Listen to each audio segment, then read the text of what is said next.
सभी को जय श्री कृष्णा, राधे राधे। तो आज सुनाते हैं भगवान के परम भक्ता साध्वी सखुबाई की सत्य लीला कथा, जिन्होंने अपने को सब प्रकार से प्रियतम परमात्मा के चरणों में अर्पण कर दिया है। उनकी अपार महिमा है। ऐसे ही लोग यथार्थ संत हैं और ऐसे ही शांत दांत भगवत परायण लोगों को सुख पहुंचाने के लिए शांत शुद्ध सच्चिदानंद घन भगवान को अनेक अवतार धारण कर विविध लीलाएं करनी पड़ती हैं। ऐसा कोई भी कार्य नहीं है जो भगवान अपने प्यारे भक्तों के लिए नहीं कर सकते। भक्तों को विपत्ति से मुक्त करने के लिए, भक्तों के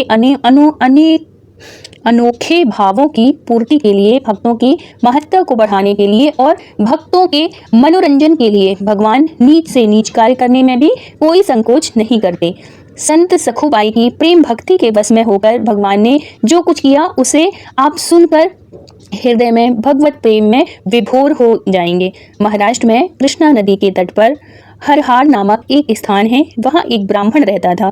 उसके घर में कुल 4 प्राणी थे। ब्राह्मण, उसकी स्त्री, पुत्र और साध्वी पुत्रवधू। ब्राह्मण की पुत्रवधू का नाम ही सखुबाई था। सखु जितनी अधिक भगवान की भक्त, सुशीला, विनम्र, आज्ञाकारी और सरल हृदय थी, उसकी सास उतनी ही अधिक दुष्टा, अभिमानी, कुटिला और कठोर हृदय थी।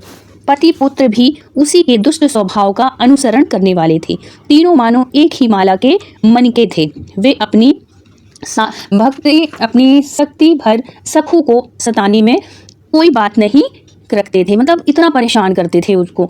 तड़के से लेकर रात को सबके सब सो जाते और वो पूरे टाइम काम करती रहती।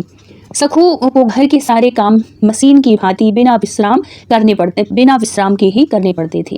सखुबाई का शरीर शक्ति से कहीं अधिक परिश्रम करने के कारण अस्वस्थ हो गया था, परंतु वह काम करने में कभी आलस्य या कष्ट का अनुभव नहीं करती थी। उसने इसको अपना कर्तव्य ही मान लिया था। मन ही मन भगवान के विभव मनोहर स्वरूप का अखंड ध्यान और केशव, विठल, राम, कृष्ण, गोविंद आदि नामों का प्रेम पूर्वक स्मरण करती हुई वह घर के कामकाज को बड़े ही सुचारू पूर्वक किया करती थी। परंतु सास तो अपने स्वभाव से लाचार थी। दिन भर में 10-20 बार सखुबाई को उसके माँ बाप को गालियां सुनाए बिना नहीं रहती थी। 2-4 लाख घूंसे भी लगा देती थी।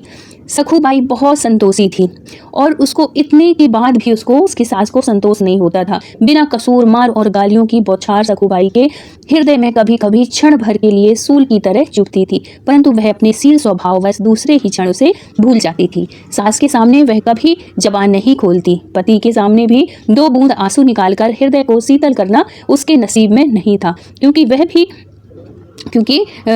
वह भी माता के अनुसार ही चलता था। अधिक क्या, निर्दय हृदय पिशाचिनी बुढ़िया सखु को पेट भर खाना तक नहीं देती थी। घर में अनेक पदार्थ बनते और सखुबाई को वे बनाने पड़ते। माता पिता और पुत्र सुखपूर्वक उससे सब पेट भर भर के खाते, परंतु सखुबाई को 24 घंटे में वही एक वक्त बासी टुकड़े ही मिलते थे। इतना होने पर भी सखुबाई अपने दारुण दुखों को भगवान का आशीर्वाद समझकर उन्हें सुख रूप में परिणित कर दिया और प्रसन्नता पूर्वक उसी भोजन को वो खा लेती थी। सखु की दशा पर गांव के स्त्री पुरुषों को तरस आता था, परंतु वो भी बिना बात लड़ने को कमर बांधे रहते थे। घर के लोग तो इस वजह से डरते थे। ब्राह्मण ब्राह्मणी के डर से कुछ भी नहीं कहते थे। सखुबाई मन ही मन भगवत कृपा का अनुभव करती हुई सोचती कि भगवान ने बड़ा ही अच्छा किया है जो मुझे इस घर में भेजा। कहीं मुझ पर अनुराग करने वाले सास ससुर और स्वामी मिल जाते तो मैं मोहवश माया जाल में फंस गई होती। यूँ विचार करती करती मतलब हर विपरीत परिस्थिति को भी वो बड़ा अच्छा बना लेती थी। उसके हिसाब से कुछ भी नहीं था, लेकिन फिर भी वो उन सब चीज़ों में बड़े सुख से रह रही थी। यूँ विचार करती आनंद में हो जाता, अगर मेरा जीवन तो मैं भगवान का भजन कैसे करती। एक दिन पड़ोसिन ने मौका पाकर उससे पूछा, बहन क्या तेरे मैहर में, मतलब जो तेरा मायका है, वहाँ कोई नहीं है? तू इतना दुख क्यों भोगती है? तू अपने मायके क्यों नहीं चली जाती? परंतु वो कभी तेरी खोज में भी नहीं आते हैं। मैंने कभी नहीं देखा है कि कभी तेरे मायके से कोई आया हो, कभी कोई खबर ली हो। सखुबाई ने मुस्कुराते हुए कहा, मेरा मैहर, मेरा जो मायका है वो पंढरपुर और वह यहाँ से बहुत दूर है। मेरे माँ बाप श्री रुक्मणी श्री कृष्ण हैं, उनके असंख्य संतान हैं मालूम होता है, इसलिए वे मुझे भूल गए हैं। वो जो सखुबाई थी ना, अनाथ थी, उसने कृष्ण भगवान और माता रुक्मणी को ही अपना माँ बाप मान लिया था। फिर वो कहती है इसलिए वो भूल गए हैं मुझे, क्योंकि उनके बहुत संतान हैं, परंतु कभी ना कभी तो अवश्य ही बुलाकर मेरा दुख देखेंगे। वो जरूर मेरे से मिलने आएंगे। पंढरपुर महाराष्ट्र का प्रसिद्ध तीर्थ है। यहाँ आषाढ़ शुक्ल एकादशी को बड़ा भारी मेला लगता है। भगवान पुंडरीकानाथ श्री विठल के दर्शनार्थ लाखों नर नारी दूर दूर से भगवान का कीर्तन करते हुए आते हैं। चारों ओर से ये जो श्रद्धालु हैं नर नारी हाथों में छोटी छोटी पताकाएं लिए, ध्वजा लिए भगवान का कीर्तन करते हुए वहाँ जाते हैं। मृदंग, करताल और झांझ की एक स्वर मधुर ध्वनि से आकाश गुंजमान हो रहा है। पैरों में घुंघरू बांधे प्रेम मत वाले भक्तगण नाच रहे हैं। श्री हरि के गुणगान और चरित्र कीर्तन से लोग आनंद सिंधु में डूबे जा रहे हैं, मानो साक्षात ब्रह्मा मूर्तिमान होकर प्रकट हो गए हैं। साक्षात भगवान विष्णु प्रभु ऐसे मूर्ति के रूप में प्रकट हुए हों। इसी प्रकार के भक्तों के कुछ दल मतलब कुछ पंक्ति में बनकर चल रहे थे। सखुबाई उस समय पानी भरने कृष्णा नदी के तट पर गई थी। प्रेमी भक्तों के संकीर्तन दल को देखकर सखु के हृदय में प्रेम उमड़ उठा। उसकी पंढरपुर जाने की प्रबल इच्छा हो गई। उसने सोचा कि घर वालों से आज्ञा प्राप्त करना तो मेरे लिए असंभव है। बात पूछते ही मार और गालियों की बौछार शुरू हो जाएगी, परंतु पंढरपुर जाना निश्चय है, अतः यहीं से इस संत मंडली के साथ चली जाऊं तो अच्छा है। यह विचार कर सखुबाई संत मंडली के साथ होली। पड़ोसिन ने जाकर यह समाचार उसकी दुष्टा सास को सुनाया। वह सुनते ही जहरीली नागिन की तरह फुफकार उठी और सिखा पढ़ाकर उसी समय लड़के को कृष्ण के किनारे भेजा। क्रोध से आग बबूला हुआ वह दौड़कर नदी के किनारे पहुंचा। नदी तीर पर आया और सखुबाई को चोटी पकड़कर उसे घसीटते हुए और मारते पीटते हुए घर ले गया। गालियों की पुष्पांजलि तो सारे रास्ते चढ़ रही थी। तीनों निर्दय हृदय मिलकर सोचने लगे कि यह तो बिल्कुल बेकाबू हुई जा रही है। अब मामूली मार पीटने से काम नहीं चलेगा, यह सीधी राह से मानने वाली नहीं है। मार पीट तो उनके मन में सीधी रात थी। अंत में उन्होंने निश्चय किया कि अभी पंढरपुर की यात्रा 2 सप्ताह तक जारी रहेगी, इसलिए इस बीच इसे जकड़ कर खंभे से बांध रखना चाहिए और खाने को रोटी बिल्कुल नहीं देनी चाहिए। ऐसा करने पर जरूर सीधी हो जाएगी। निश्चय के अनुसार ही काम भी तुरंत किया। उन्होंने मिलकर सखू को बड़ी ही निर्दयता से बांध दिया। रस्सी से इतने जोर से खींचकर बांधी गई कि सखू के सूखे शरीर में उससे जो रगड़ होती है वो पड़ गई। सखुबाई का शरीर बंध गया, परंतु उसके मन को कोई कौन बांध सकता है। वह तो सारे बांध तुड़ाकर पहले ही भगवान के चरणों में पहुंच चुका था। द्वापर युग की बात है। ब्रजभूमि के अंदर विद्यमान विद्यामन में चूर एक याज्ञिक ब्राह्मण ने भी अपनी साध्वी पत्नी को इसी प्रकार श्री कृष्ण दर्शनार्थ जाने से रोककर कोठरी में बंद कर दिया था, परंतु उसका मन भगवान में लग चुका था। इससे वह अपने शरीर को वहीं छोड़कर सबसे पहले श्री हरि से जा मिली थी। आज सखू भी बंधकर कुछ भी दुख का अनुभव नहीं करती हुई भगवान से कहती है, भगवान कृपा करो, मैंने अपने को तुम्हारे चरणों में बांधना चाहा था, परंतु बीच में ही यह नया बंधन कैसे हो गया। क्या इन नेत्रों से तुम्हारे दर्शन हो पाएंगे। प्रभु, मुझे मरने की चिंता नहीं है, ना मुझे कोई कष्ट की है। एक बार ये नेत्र तुम्हारा चरण दर्शन कर कृतार्थ होना चाहते हैं।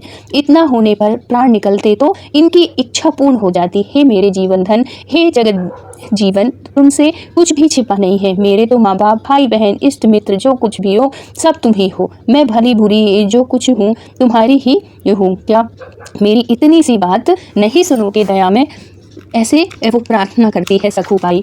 भक्त के अंतरस्थल की सच्ची पुकार कभी व्यर्थ नहीं जाती। जब भक्त सच्चे मन से भगवान को पुकारता है ना, तो भगवान जरूर सुनते हैं। भगवान सब सुनते हैं, सब जानते हैं, परंतु नकली पुकार का जवाब नहीं देते। असली पुकार चाहे कितनी धीमी हो, वह त्रिभुवन को भेदकर भगवान के कर्ण छिद्र में तुरंत प्रवेश कर जाती है और उनके हृदय को उसी प्रकार द्रवीभूत कर देती है। सखुबाई आर्त पुकार से भगवान का आसन हिल गया। नाथ के मुखमंडल पर उदासी सी छा गई। जगन जननी रुक्मणी जी भगवान की उदासी का कारण जानती हैं।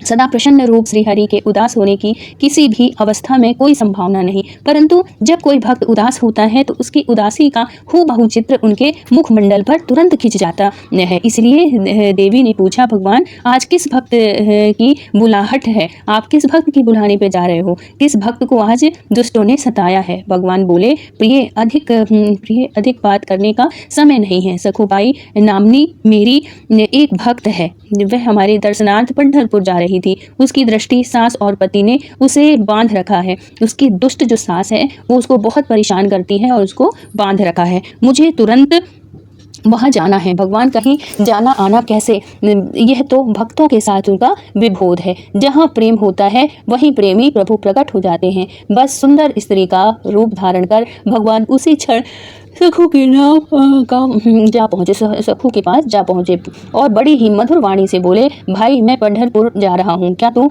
वहाँ न चलेगी? सखू ने उदास होकर कहा, जाना तो चाहती थी परंतु कैसे जाऊँ, मैं तो यहाँ बस रही हूँ। मुझे पापनी के भाग में पंढरपुर की यात्रा कहाँ है? स्त्री रूपी भगवान ने कहा, भाई मैं तेरी सदा की सहचरी हूँ, तू उदास क्यों हो रही है? तेरे बदले मैं यहाँ बंध जाऊंगी, तू चिंता न कर। सखू भाई बदले में कुछ कहने ही नहीं पाई कि भगवान ने उसके बंधन खोल दिए और देखते ही देखते उसे पंढरपुर पहुंचा दिया। आहा, आज सखू के सौभाग्य क्या ठिकाना है। स्वयं भगवान अपने हाथों से बंधन मुक्त कर रहे हैं। आज सखू का केवल यही बंधन नहीं खुला, उसके सारे बंधन सदा के लिए खुल गए हैं। वह मुक्त हो गई। धन्य भगवान। प्रेम पास में बंधे हुए भगवान सखू का स्वरूप धारण कर उसकी जगह स्वयं बंध जाते हैं, जिनके नाम स्मरण मात्र से माया के दृढ़ बंधन फटाफट टूट जाते हैं। आज वही सच्चिदानंद भगवान भक्त के लिए स्वयं बंधन स्वीकार करते हैं। एक दिन आप यशोदा मैया के द्वारे उखल में बंधे थे। प्रेममयी गोपिकाओं ने न मालूम कितनी बार आपको बांधा था, परंतु आज का यह बंधन सबसे अनोखा है। वहाँ तो आप बालक बने थे, सबको तंग करते थे, तब बंधना पड़ा था। यहाँ तो अपनी भक्त सखूबाई के लिए सखूबाई बनकर बंधना पड़ा है। भक्त प्रेमाधीन होकर आपको सब कुछ करना पड़ता है। सखूबाई बने नाथ बंध रहे हैं।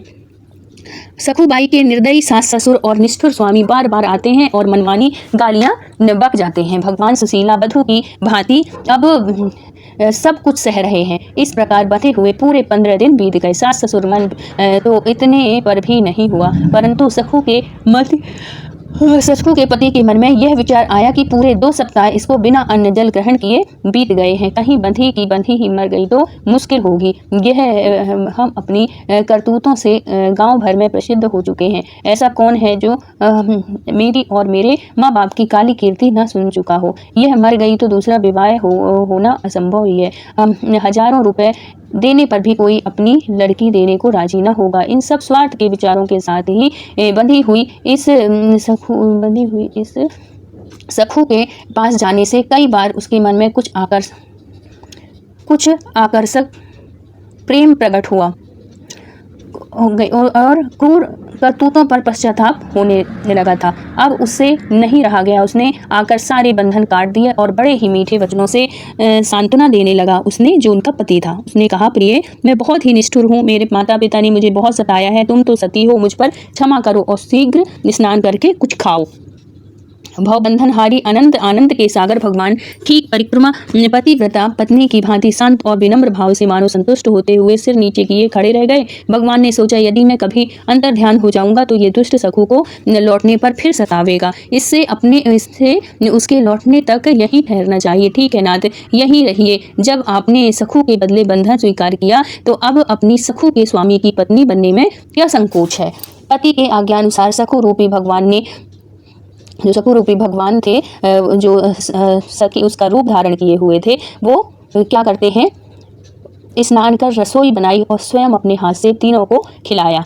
आज के भोजन का स्वाद कुछ विलक्षण ही था। पुत्र और माता पिता तीनों ने बड़ी सराहना करते हुए भोजन किया। पुत्र वधू के बनाए भोजन की सराहना करने का सास ससुर के लिए जीवन में यह पहला ही अवसर था। क्यों ना हो, आज पुत्र वधू के रूप में माधुर्य के निधि भगवान स्वयं विराजमान थे और अपने हाथ से भोजन करा रहे थे। आहा, सखू के संग से ऐसे दुष्ट और भगवान के सेवा पात्र बन गए। सबके बाद सखू रूपी भगवान ने भोजन किया। सारा दिन घर के काम काज में बीता। पानी भरना, झाड़ू देना, चक्की पीसना, बर्तन मांजना, चौका देना, सास के पैर दबाना आदि सारे कार्य भगवान बड़ी ही दक्षता से करने लगे। चतुर चूड़ामणि ही तो ठहरे वो, जिन्होंने वज्र के बालकों और बछड़ों के बदले में साल भर तक विविध रूपधारी बालक और वत्स बनकर अपनी माताओं को सुख दिया था। उनके लिए वहाँ वधू बनकर पति और सास ससुर को सुखी करना कौन बड़ी बात थी। आपने रात को शयन घर में पति के पैर दबाकर उसकी यथेच्छ सेवा की और उसे संतुष्ट किया। स्त्री पुरुष का भेद भगवान की दृष्टि में कुछ भी नहीं है, जो सबके अंतरात्मा में है, जो स्त्री पुरुष नपुंसक समस्त शरीर जो धरे हुए हैं एकमात्र अधिष्ठान है, जो सर्व में सर्व साक्षी और सर्वाधार हैं, जो आज वास्तव में वो एक ही है। सखु रूपी भगवान ने अपनी सेवा और सुंदर व्यवहार से पति और सास ससुर को संतुष्ट कर लिया। अब वे सब प्रकार से इस सखुबाई के अनुकूल हो गए। उनके स्वभाव में विलक्षण परिवर्तन हो गया।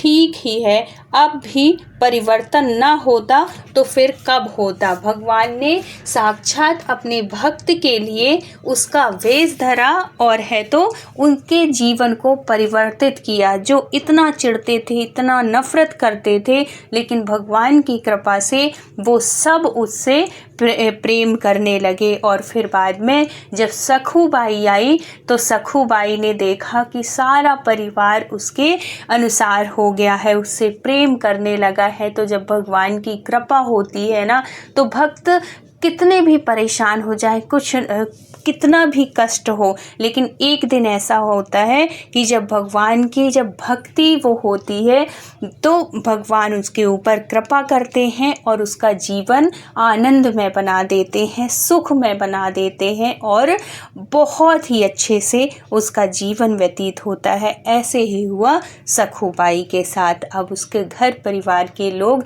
अब उसको कभी किसी चीज़ के लिए नहीं डांटते थे, ना मारते थे, ना चिल्लाते थे।